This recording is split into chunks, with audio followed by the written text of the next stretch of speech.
Continuamos hoy, amigo oyente, nuestra marcha por el libro del profeta Habacuc. No concluimos nuestro estudio en el programa anterior y nuevamente queremos decir que esto se origina en el segundo versículo, cuando este hombre, con sus preguntas, fue a la torre del vigía y allí Dios le habló. Dios le dio ese tremendo versículo en cuanto a que Él está obrando con la humanidad hoy, siguiendo su plan y su propósito, que proviene de la eternidad y alcanza hasta la eternidad. Y que Dios tenía un plan por medio del cual Él iba a salvar al hombre pecaminoso, y que ese era el Cordero de Dios, entregado antes de la fundación del mundo. Desde antes que Dios creara alguna cosa física, cuando ni siquiera el hombre estaba en existencia, Dios ya había determinado que Él iba a obrar, Él iba a desarrollar un plan para ese hombre. Así es que hoy la humanidad está avanzando, está actuando en este pequeño mundo en el que vivimos. Y aparentemente el hombre ha estado en esta tierra ya por varios miles de años. ¿Cuántos? No lo sabemos. Pero estamos convencidos que los científicos tampoco lo saben. Pero han escrito muchos libros en cuanto a esto, y eso está bien. Pero nuestra estimación en cuanto a la cantidad de años, y la suya, amigo oyente, es tan buena probablemente como la de ellos. El hombre no ha estado aquí por mucho tiempo en realidad, y se está dirigiendo en dos direcciones. Y esto es lo que vio este profeta Habacuc. Ahora allí tenemos a ese hombre, inflado por su propio orgullo, tratando en su propia fuerza de obtener todo lo que pueda aquí en esta tierra. Él había rechazado a Dios, estaba en rebelión contra Dios, no tenía ninguna capacidad para él. Y ese camino lleva a la destrucción. Luego hay otro camino, y ese camino es que el justo por la fe vivirá, la fe en el Salvador que murió en la cruz. Ahora, cuando el hombre va por otro camino, estas son las cosas por las cuales Dios le juzgará. No tanto por haber tomado el camino equivocado, sino que ese camino le ha llevado a ciertos lamentos o ayes que pertenecen a la nación de Babilonia, y esa es la razón por la cual Dios les castigó. El primer ay lo observamos en el versículo 6 de este capítulo 2 de Habacuc, que esta nación se había apoderado por la fuerza de aquello que no le pertenecía, algo que no era de ella. Se apoderaron de eso por medio de la fuerza, y Dios los juzgará por eso. Luego tenemos el segundo ay, y es la codicia. Ellos codiciaban todo, y Dios los castigaría por eso. El tercer lamento, o ay, es que aquello que habían obtenido, lo habían obtenido por medio de la violencia, el asesinato, la espada, por medio de la brutalidad, y Dios las juzgará por eso. Eso lo vimos en el versículo 12 de este capítulo 2. El cuarto ay es la embriaguez y la inmoralidad. Y vamos a leer una vez más hoy el versículo 12 y también el versículo 13 de este capítulo 2 de Habacuc. Ay del que edifica la ciudad con sangre y del que funda una ciudad con iniquidad. ¿No es esto de Jehová de los ejércitos? Los pueblos pues trabajarán para el fuego y las naciones se fatigarán en vano. Piense, amigo oyente, en todos los esfuerzos vanos que muchas de las grandes naciones del pasado han hecho. En lugar de edificar, ellos dedicaron más tiempo a destruir. Por ejemplo, tenemos a Grecia. Esos ejemplares maravillosos de la arquitectura, de las estatuas, el arte y la literatura, y sin embargo, los griegos dedicaron más tiempo a la destrucción, siguiendo a Alejandro Magno cuando él se dirigió hacia el Asia, donde él no hizo otra cosa sino destruir una ciudad tras otra, una civilización tras otra. Eso es lo que le señala o le destaca a él. Eso es lo que señalaba o destacaba a Babilonia también, la nación que se menciona específicamente aquí. Luego en el versículo 15 de este capítulo 2 de Habacuc podemos leer, «Ay del que da de beber a su prójimo, ay de ti, que le acercas tu hiel y le embriagas para mirar su desnudez». Esta embriaguez es un poco diferente a la embriaguez que se menciona en el versículo 5. Allí Dios dice que el hombre dado al vino es traicionero. Pero lo que está diciendo aquí es algo trágico. Ay del que da de beber a su prójimo. Es decir, que el licor hoy se utiliza como un método para llevar a otra persona a cometer una inmoralidad trágica. Esto lleva al derrumbamiento de la moralidad. Lleva a los hombres a cometer pecados que de otra manera ni siquiera estarían enterados. La falta de honradez, por ejemplo, y muchos otros.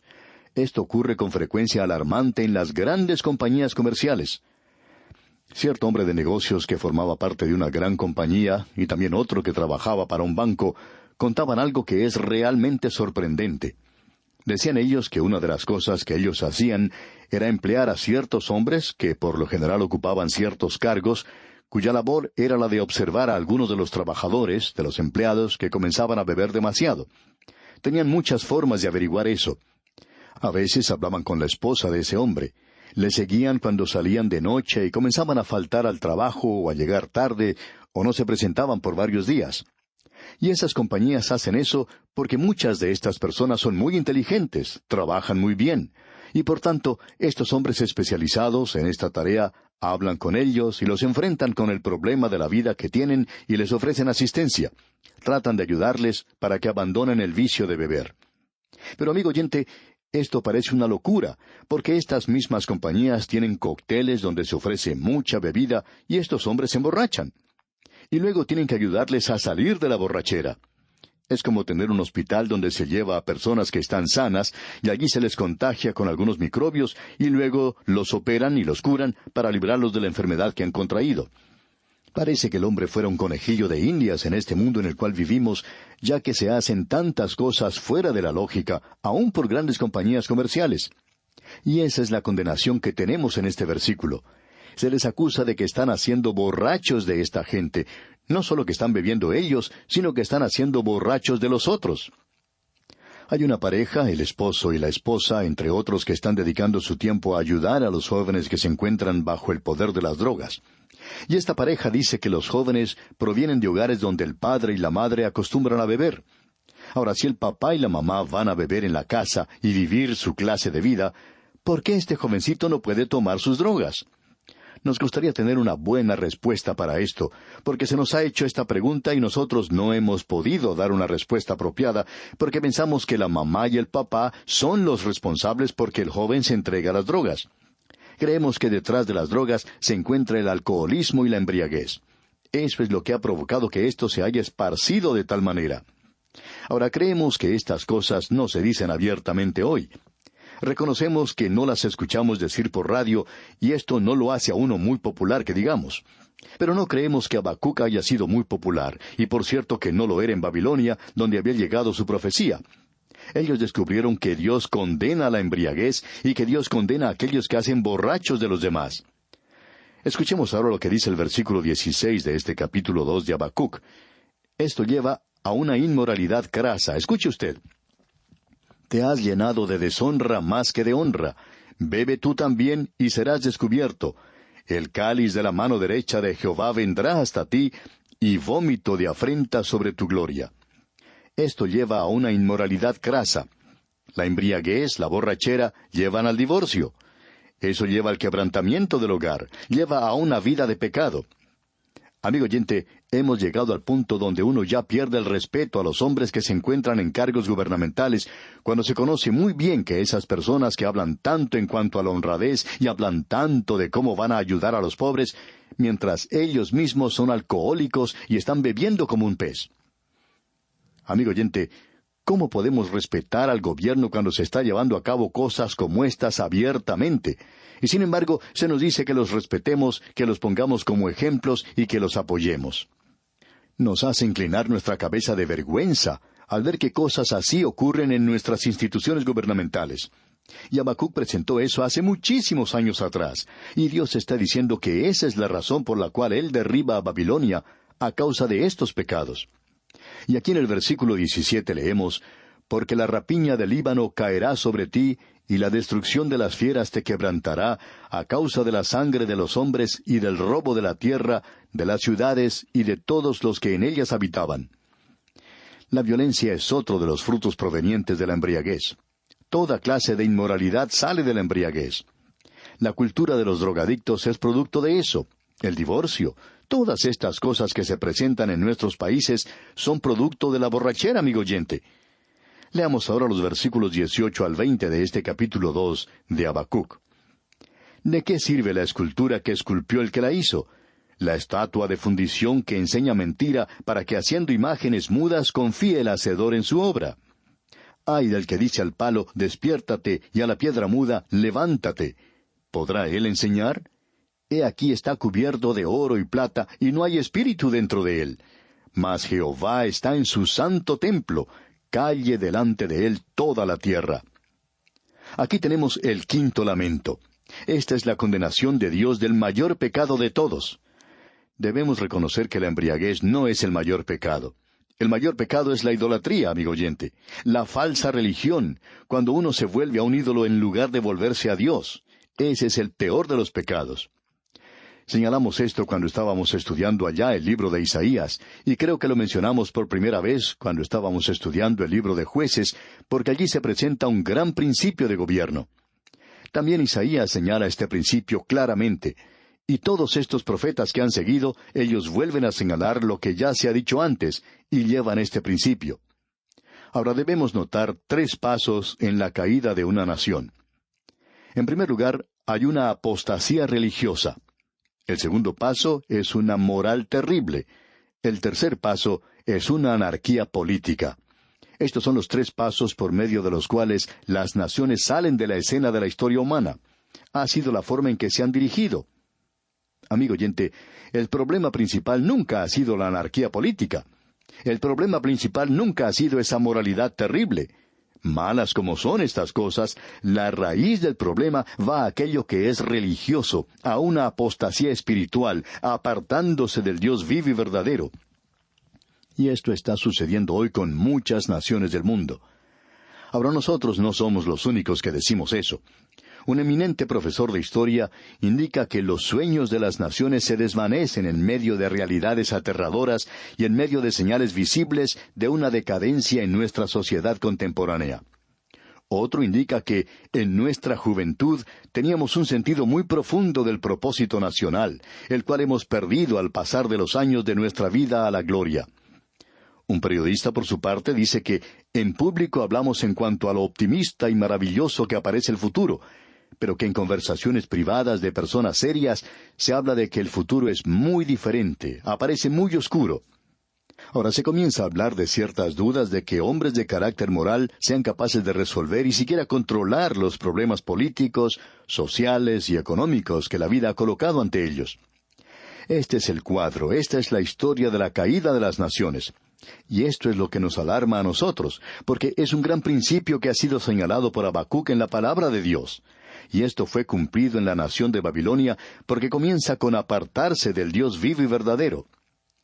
Hemos señalado en esta serie de programas que la idolatría está fuera de moda, que no hay personas inclinándose ante ídolos en algunos países. Pero por supuesto que esto no es totalmente cierto. Hay muchas personas que están adorando al dinero, por ejemplo, en el presente. Hay muchos hombres en el presente que adoran el sexo. Hay muchos que adoran el placer. Hay muchas mujeres que han entregado su virtud para poder llegar a ser una estrella famosa, para poder avanzar. Amigo oyente, a cualquier cosa a la que usted se entregue, cualquier cosa que tome todo su tiempo, toda su energía, todo de usted, esta es la adoración suya. Ese es su Dios, ese es su ídolo. Y eso es lo que Dios condena. Dios dice que es un Dios celoso. Dios dice, yo te he creado, yo te he formado y redimido. Y Dios quiere que estemos con Él. Y cuando el hombre le da la espalda a Dios, es lo peor que el hombre pueda hacer. Y el profeta Habacuc concluye este capítulo 2 diciendo aquí en el versículo 20, «Mas Jehová está en su santo templo, calle delante de él toda la tierra».